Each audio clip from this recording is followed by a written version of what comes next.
Hello இல்லத்தரசிகளே, நான் உங்கள் Harshini. Welcome to Harshini vlogs. இன்றைக்கி வெனஸ்டே மார்னிங். காலையில் எழுந்த உடனே செம்ம வெயில்.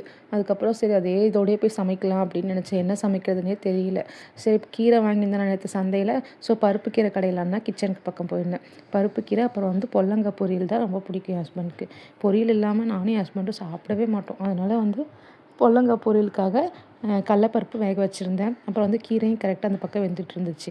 அப்புறம் வேக வச்ச பொல்லங்காய் இதெல்லாம் போட்டு வதக்கி விட்டுட்டு கடலப்பருப்பு அப்புறமா லாஸ்ட்டாக தேங்காய் கொட்டி அவ்வளோதான் இறக்கிட்டோம்னா பொல்லங்காய் பொரியல் ரெடி.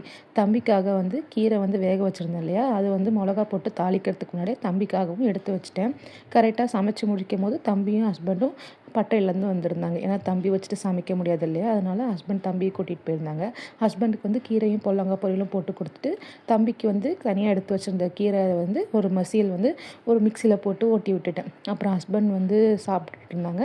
நான் தம்பிக்கு ஊட்டி விட்டுட்டு இருந்தேன். அப்புறம் ஹஸ்பண்ட் சாப்பிட்டு முடித்தோடனே நாளைக்கு ஹஸ்பண்டுக்கு பர்த்டே இல்லையா, ஸோ ஹஸ்பண்டுக்காக கடைசியாக ஒரு கிஃப்ட் கொடுக்குறதுக்காக இன்றைக்கி 10th கிஃப்ட்டு.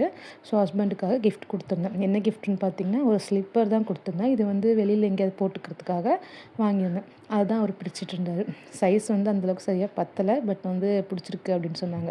அப்புறம் எங்கள் மாமனார் தம்பியை பார்க்குறதுக்காக வந்திருந்தாங்க. இப்போ பாருங்களேன், பனிமூட்டமாக ஆயிடுச்சு.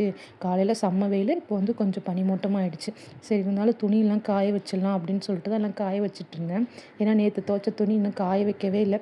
அதனால் பாதி துணியை காய வச்சிட்டு இருந்தேன். அப்புறமா தம்பிக்கு இன்றைக்கி புதன்கிழமைங்கிறதுனால தடுப்பூசிக்காக ஃபோன் பண்ணியிருந்தாங்க எங்கள் நர்ஸக்கா. ஸோ அவங்களுக்காக தடுப்பூசி போட தான் தம்பிக்காக போயிருந்தோம்.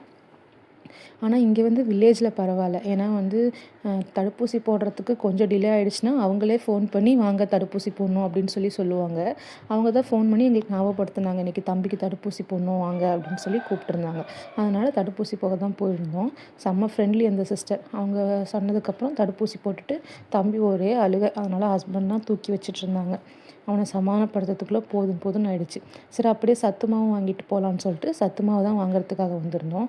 அவங்களும் அப்படி தான் சொன்னாங்க, சீக்கிரமாக கொஞ்சம் சத்து மாவு வாங்கிட்டு போயிடுங்க அப்படின்னு சொல்லிட்டு அவங்களும் ஃபோன் பண்ணி எப்பவுமே ஞாபகப்படுத்துவாங்க.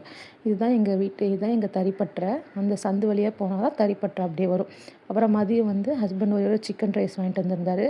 சாப்பாடும் சிக்கன் ரைஸும் கலந்து சாப்பிட்டுக்கிட்டோம். அப்புறம் ஈவினிங் பார்த்திங்கன்னா செம்ம காற்று. கிளைமேட் பாருங்களேன், காலையில் வெயில், மதியம் பனிமூட்டம். இப்போ ஈவினிங் செம்ம காற்று, பயங்கர காற்று, சூறாவளி காற்று மாதிரி அடிச்சிட்டு இருந்தது. புழுதி மணல்லாம் பயங்கரமாக பறந்துட்டு இருந்தது. ஆடுலாம் பயங்கரமாக கத்திட்டு இருந்தாங்க. செம்ம காற்று. சிலுசிலுன்னு காற்றடிச்சோன்னே ஹஸ்பண்ட் சூடாக ஏதாவது செஞ்சு கொடுமா, தக்காளி சாப்பாடு நல்லா கொஞ்சம் கொலன்னு செய்வீல, அது மாதிரி செய்யுமா அப்படின்னு சொல்லியிருந்தாங்க. ஸோ ஹஸ்பண்ட் கேட்டாங்கிறதுக்காக அதான் செஞ்சுருந்தேன்.